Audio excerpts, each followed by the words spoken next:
बिहार में विधानसभा चुनाव से पहले राजनीतिक सरगर्मियां काफी तेज हैं। राजनीतिक दल लगातार कमर कसते हुए नजर आ रहे हैं और राजनीतिक बयानबाजियां भी सर चढ़कर बोल रही हैं।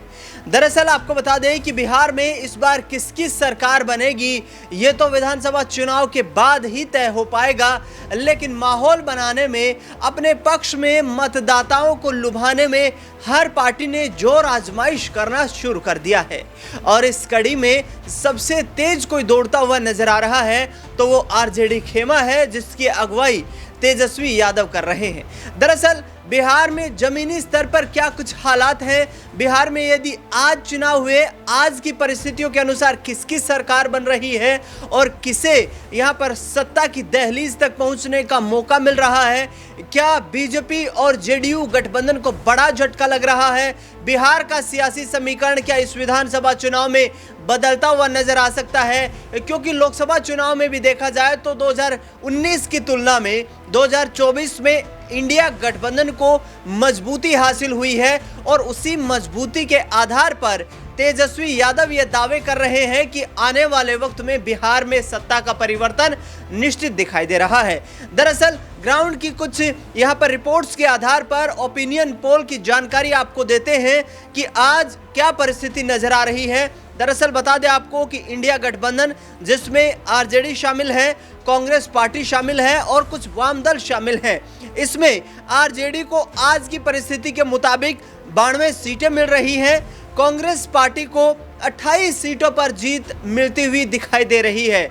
बीजेपी का ग्राफ घटता हुआ नजर आ रहा है, क्योंकि वक्फ कानून जो आया वो भी एक निर्णायक यहां पर साबित हो सकता है। दूसरी ओर देखा जाए तो नीतीश कुमार की छवि प्रभावित हो रही है। एक बड़ा फैक्टर ये है कि पिछले 20 साल के नीतीश कुमार के कार्यकाल के दौरान 17 साल भारतीय जनता पार्टी सत्ता में साझेदार रही है, इसीलिए लोगों में कहीं ना कहीं ये एक एंटी इनकम्बेंसी देखने को मिल रही है कि प्रधानमंत्री नरेंद्र मोदी के द्वारा किए गए बड़े बड़े दावों के बावजूद भी भारतीय जनता पार्टी उस तरीके से सत्ता में साझेदार होते हुए बिहार का विकास नहीं करवा पाई, जिसके चलते उनकी सीटों की संख्या में इस बार गिरावट देखने को मिल सकती है। वर्ष 2020 में नीतीश कुमार की पार्टी जेडीयू ने 115 सीटों पर चुनाव लड़ा था और 43 सीटों पर जीत नसीब हुई थी, लेकिन इस बार 100 सीटों पर चुनाव लड़ने की उनकी संभावना है और ऐसे में 31 सीटें जेडीयू जीत सकती है। लेकिन इंपॉर्टेंट फैक्टर यहां पर है अदर्स का, जिसमें वामदल भी शामिल है, जिसमें एनडीए गठबंधन की जो छोटी पार्टियां हैं वो भी शामिल हैं और विशेष तौर पर प्रशांत किशोर की पार्टी भी शामिल है। ऐसे में अदर्स को 27 सीटों पर जीत मिल सकती है, यानी कि ये कहीं ना कहीं निर्णायक सीटें हो सकती हैं और आगे आने वाले वक्त में बिहार के विधानसभा चुनाव के लिए काफी महत्वपूर्ण रहेगा कि इसमें किसका बेड़ा पार होता हुआ नजर आएगा। लेकिन आरजेडी तेजस्वी यादव का दावा कि पिछली बार के मुकाबले इस बार अधिक सीटें मिलेंगी वही दिखाई दे रहा है। 92 सीटें यहां पर आरजेडी को मिलती नजर आ रही हैं। कांग्रेस पार्टी 28 सीटें जीतती हुई दिखाई दे रही है, क्योंकि संख्या बल के हिसाब से देखा जाए तो कांग्रेस पार्टी की सीटों में भी लगभग 9 सीटों का इजाफा हो रहा है। ऐसे में न्यूज रूम में तमाम सहयोगी हैं, इनसे जानने का प्रयास करेंगे कि इस ओपिनियन पोल का जनता की जो राय है इस पर इनका क्या कुछ सोचना है। अमन जी मेरे साथ मौजूद हैं। सर, ये आंकड़े जो हैं ये कुछ और बयान कर रहे हैं, वर्तमान परिस्थिति कुछ और है। सरकार तो एनडीए की है, लेकिन यहाँ से इन ओपिनियन पोल के आंकड़ों के अनुसार सरकार की जो दहलीज है वो कहीं ना कहीं इंडिया गठबंधन पहुंचता हुआ नजर आ रहा है। क्या बड़ा परिवर्तन होगा बिहार में इस बार? देखिए, जाहिर बात है, क्योंकि यहाँ पर जिस तरह से हम देख रहे हैं कि बीते 20 सालों से मुख्यमंत्री नीतीश कुमार बने हुए हैं और इस बार ऐसा लग रहा है कि उनको बदलने के मूड में पूरी तरीके से न सिर्फ बिहार की जनता है बल्कि जो तमाम पार्टियां हैं वो भी चाहती हैं कि नीतीश कुमार के अब आगे जाकर देखा जाए। ऐसे में बड़ा सवाल ये बन रहा है कि क्या वाकई में एनडीए कुनबा जो है वो सत्ता की दहलीज पर है या फिर यहाँ से उनको वापस लौटना पड़ेगा, क्योंकि महागठबंधन जिस तरह से अपनी तैयारी कर रहा है, जिस तरह से समीकरण साधने का प्रयास कर रहा है, उससे ऐसा लगता है कि महागठबंधन इस बार सत्ता की जो कह सकते हैं अब तक जो कमी रह गई थी उसको पूरी करता हुआ नजर आ सकता है। और बिना जेडीयू के ये अपने आप में महत्वपूर्ण होने वाला है, क्योंकि आपने देखा कि चाहे बीजेपी हो बीते 20 सालों में या आरजेडी हो, नीतीश कुमार दोनों के ही दम से मुख्यमंत्री बनते हुए चले आ रहे हैं। लेकिन इस बार आपने जिस तरह से आंकड़ों को पेश किया, मुझे भी लगता है कांग्रेस पार्टी इस बार अपने आप को प्लस करती हुई नजर आ सकती है और ये आंकड़ा तकरीबन 35 से 40 के आसपास जाता हुआ दिखाई पड़ रहा है। वहीं अगर हम आरजेडी की बात करें तो देखिए आरजेडी बीते चुनाव में भी तकरीबन 75 सीटें लेकर आकर सबसे बड़ी पार्टी के रूप में सामने आई थी। और इस बार भी अगर तेजस्वी यादव जिस तरह से लोगों को कम्युनिकेट कर रहे हैं, जिस तरह से तमाम अभी से यात्राएं कर रहे हैं, तमाम रैलियों को संबोधित कर रहे हैं, लोगों से मुलाकात कर रहे हैं, उसका असर अगर रहा तो यहाँ अगर 90 प्लस जो है अगर आरजेडी रहती है और 40 प्लस अगर कांग्रेस पार्टी आ जाती है तो आसानी से सत्ता की दहलीज पर पहुँच जाएंगे। और यही आंकड़ा है वो नीतीश कुमार और बीजेपी को जो सत्ता को लेकर लगातार उनकी चाह है कि भाई इस बार जो मुख्यमंत्री है वो भले नीतीश कुमार ना बने, लेकिन बीजेपी चाहती है कि भाई उनका मुख्यमंत्री बनना चाहिए। तो मुझे ऐसा लगता है कि उनकी उम्मीदें धरी की धरी रह जाएंगी। लेकिन अमन सर, यहाँ पर जो ग्राउंड की हमारी रिपोर्ट सामने आई है वो ये है कि 92 सीटों पर आरजेडी जो है वो इसके आसपास रह सकती है, 28 सीटें कांग्रेस। कुल मिलाकर के देखा जाए तो इन दोनों की सीटों में इजाफा हो रहा है। क्या नीतीश कुमार का जो चेहरा है, नीतीश कुमार की जो क्रेडिबिलिटी है, उस पर सवाल खड़े हो गए हैं? और अब जिस तरीके के आंकड़े निकल करके सामने आ रहे हैं, जाहिर तौर पर राजनीतिक पार्टियां भी ग्राउंड लेवल पर सर्वे करवाती हैं। तो यदि इस तरीके की परिस्थिति बनी तो नीतीश कुमार को क्या मुख्यमंत्री की कुर्सी से अपने पैर पीछे खींचने पड़ेंगे? क्या निशांत कुमार पर वो दाव चलते हुए नजर आए? देखिए दिनेश जी, जैसा मैं आपको बता रहा था कि नीतीश कुमार के अब आगे जाकर देखना पड़ेगा। और ऐसे में सबसे महत्वपूर्ण बात यह है कि क्या आरजेडी खेमा, जिसमें कांग्रेस पार्टी भी है, वाम दल भी है, मुकेश सहनी भी नजर आते हैं, तो क्या इस बार ये जो तिलिस्म है नीतीश कुमार का, क्या वो तोड़ते हुए नजर आएंगे? कि नीतीश कुमार भले ही 43 सीटों पर नजर आते हैं, लेकिन अगर सत्ता की बात की जाए तो चाबी उन्हीं के पास में दिखाई पड़ते हैं। और जो आंकड़े आप जो कह रहे हैं, लगभग मैं जो कह रहा हूं, वो आसपास दिखाई पड़ते हैं। क्योंकि अगर 90 प्लस पे आरजेडी नजर आती है और अगर 30-35 सीटों पर कांग्रेस पार्टी नजर आती है तो सत्ता जो है वो खुद ब खुद कह सकते हैं महागठबंधन के पास में आ जाएगी। और ऐसे में 20 साल के बाद जो लगातार नीतीश कुमार मुख्यमंत्री रहे हैं, उनके बिना या उनकी पार्टी के बिना बिहार के अंदर एक नई सरकार बनती हुई दिखाई पड़ेगी। क्योंकि जो अब तक लोगों से मैं भी बात कर रहा हूँ, बहुत सारे लोगों से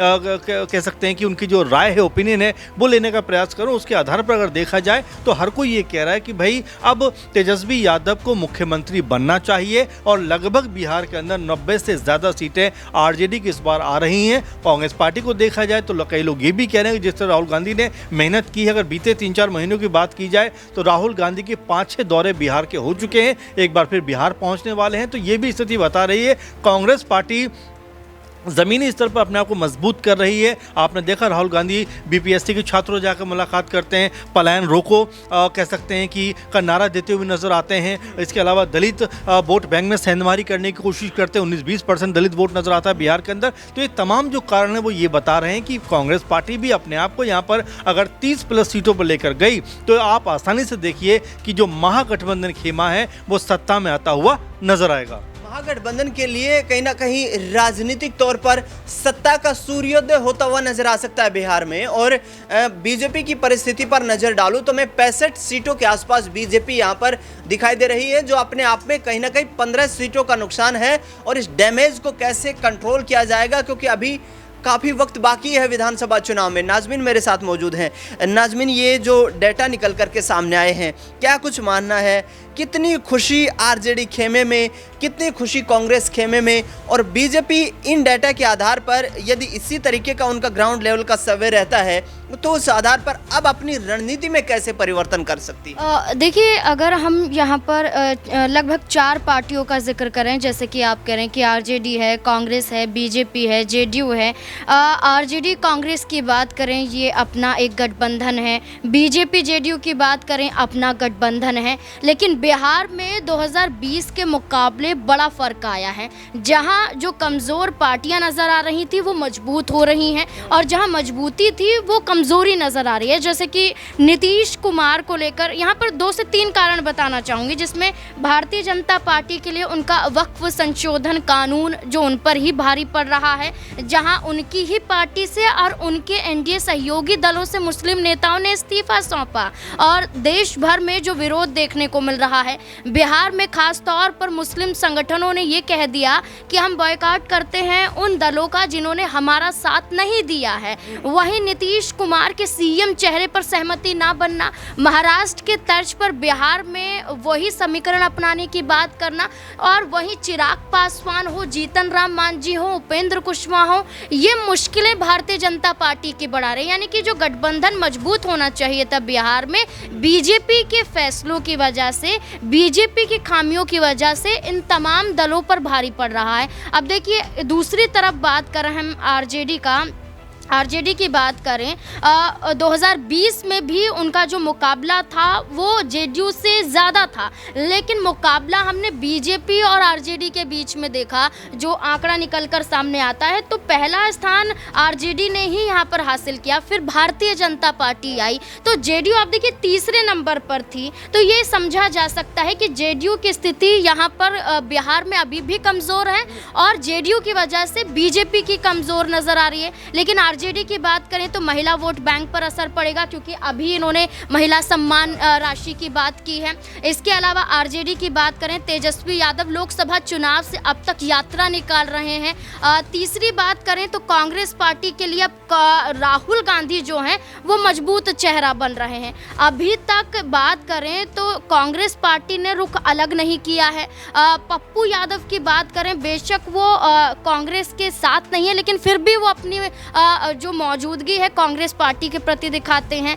यादव वोट बैंक की बात करें, वो अधिकतम आरजेडी की तरफ रुख करता हुआ नजर आता है। तो आप देखिए मुस्लिम बहुल्य वोट बैंक की बात करें, वो भी आरजेडी की तरफ नजर आता है। आपने ललन सिंह का वो बयान सुना होगा जिसमें वो जेडीयू पार्टी को लेकर ये कहते हैं कि अल्पसंख्यक वोट नहीं करता है बल्कि नीतीश कुमार काम करते हैं। तो ये भी कहीं ना कहीं कमी नजर आ रही है। तो ये कुल मिलाकर अगर हम देखें जो भी ओपिनियन पोल आपके जो भी जनता द्वारा यहाँ पर निकलकर सामने आए हैं, तो इसमें काफ़ी बदलाव होता हुआ नज़र आ रहा है कि जो ग्राफ है इसमें भारतीय जनता पार्टी और जेडीयू पार्टी को खासा तौर पर नुकसान झेलना पड़ सकता है। बिल्कुल, ये जो परिस्थिति दिखाई दे रही है ये वाकई कहीं ना कहीं आगे आने वाले वक्त में परिवर्तनशीलता का एक रूप धारण कर सकती है। और जिस तरीके से तेजस्वी यादव लगातार ये दावा कर रहे हैं कि भाई बिहार पिछले 20 सालों में प्लायन की फैक्ट्री बन गया है, बिहार में बड़े बड़े वादे तो 11 साल में प्रधानमंत्री नरेंद्र मोदी ने किए, लेकिन जमीनी स्तर पर कुछ दिखाई नहीं देता है। धरातल पर सब कुछ चौपट हो चुका है और बिहार में अब युवा जो है वो बदलाव चाहता है। तेजस्वी यादव का ये भी दावा है कि जैसे ही सरकार बनी 10 लाख सरकारी रोजगार जो है वो हमारी सरकार देने का काम करेगी। ये कोई नीतीश कुमार का पैटर्न नहीं है कि हम जो वादे करते हैं उससे दूर हट जाएंगे। 2020 में यहाँ पर बीजेपी के साथ जेडीयू ने सरकार बनाई थी, उसके बाद नीतीश कुमार ने उनका साथ छोड़ दिया था और तेजस्वी यादव ने कहा कि 17 महीने तक मैं उस सरकार में शामिल रहा।